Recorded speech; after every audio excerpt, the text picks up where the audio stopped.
government, I mean in terms of the fact that India will in some way or the other face the repercussions of what's happening in West Asia, both the large number of Indians who live in the region as well as you said, energy security.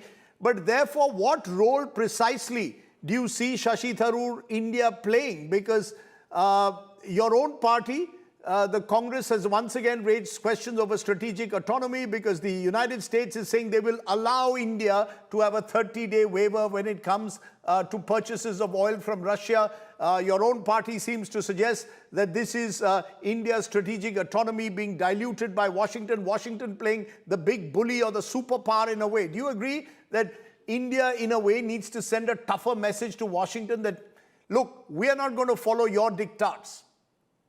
Well, the problem is the consequences if we don't. I think that for the companies that are purchasing Russian oil and putting it into their refineries, without that waiver, they get subject to sanctions which affect all their businesses. So there is, to my mind, a choice that has to be made. There is no doubt that the sanctions imposed by the US and indeed by the EU have not received any authorization from the UN Security Council, and therefore they are sanctions by individual countries. They don't have the sanctity of international law. But at the same time, you have to be realistic.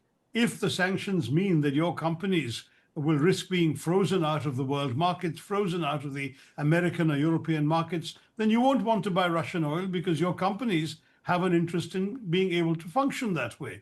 And for those reasons, I think you must understand that it is imperative for these companies to heed the sanctions, and the waiver will have come as a big relief to them.